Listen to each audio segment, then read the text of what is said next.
Hello, editor of Time+Tide, Luke Benedictus. Hello, founder of Time+Tide, Andrew Patchin. Wow, self-aggrandizing. Let's go green. We're talking about the best green watches of 2021.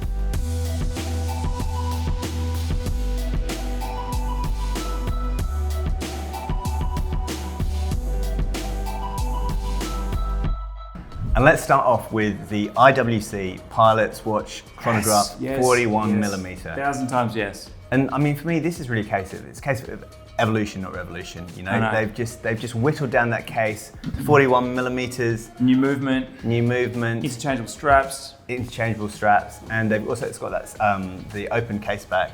Yeah. And it's just a cracker, and of course as well, it's got that beautiful green. What do you call it? What is that green? Is that a racing green? I think it's a metallic racing. Yeah. That is my favourite green. Matthew Pickering, who is just back there, bought the blue one.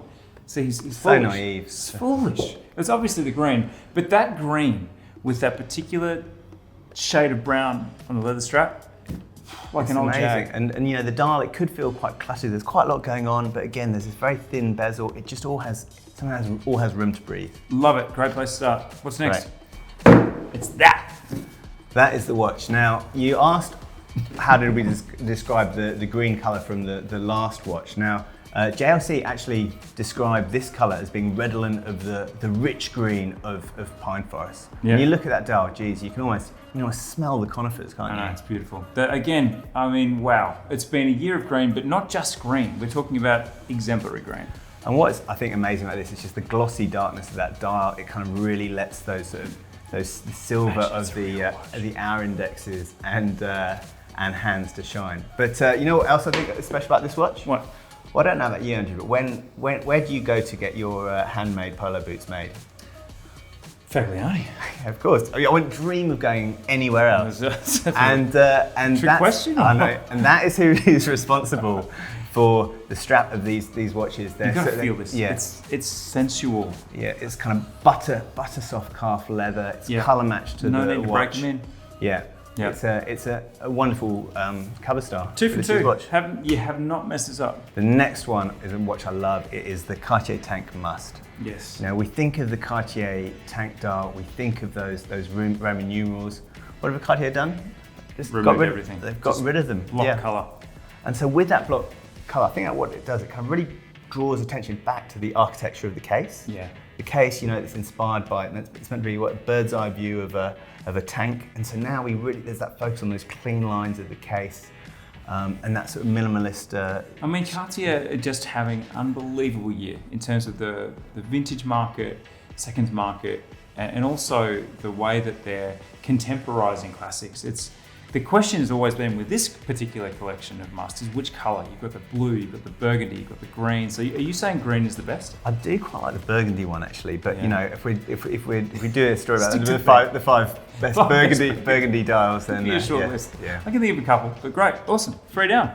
Next up, we've got the Tag Aquaracer Titanium. Nice. And again, what I love here is against the texture of that dial. There's sort of like slight indentations and those little pops of orange on the second hand and on the dial, which really kind of make it sing. And that green color somehow really works with that sort of soft grey color of the titanium. That's what I was going to say. It's all about the way that this particular shade of olive works with the grey.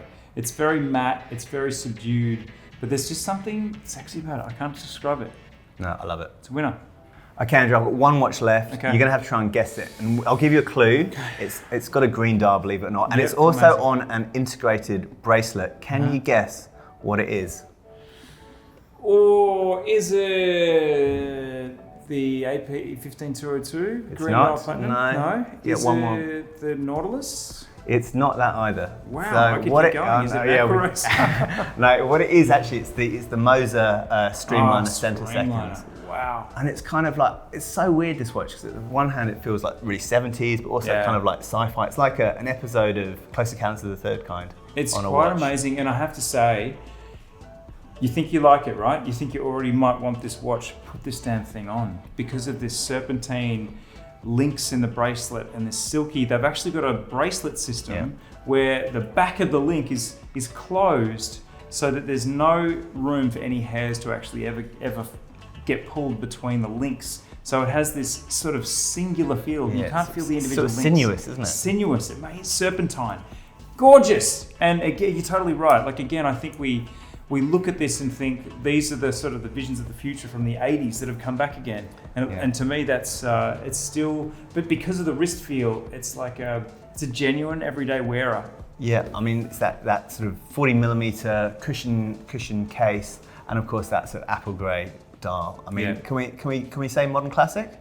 I think so. Yeah, look, I think the Streamline has been the most popular Moser model ever. It's been the model to give them the waiting lists that and that cachet that people sometimes need to feel that they're buying into a brand that has huge demand. So it's the breakthrough watch. It's the breakthrough model. It's called the Dragon. The perpetual calendar that Mike and Marcus and Elise and Zach explored in Geneva Watch Days is maybe even a one-up on the Dragon, but that's a different prospect. It's more complicated, different color palette. This is really simple and green, but it's quite mysterious and amazing. So there you have it, Luke's top 5 that I was not privy to, and I feel some, I can argue with that. I think that the Trinity brands, in particular Patek and AP, maybe deserve to crack the list, but you can't be for everyone. What can I say? Competition is fierce this year with the green dials, but it's a subjective business. Those are my top 5. Awesome. Well, the question is, will we see more green next year? And the other question is, did we miss anything? What green dial did you love that we didn't include? And if you say AP and Patek, then we're friends.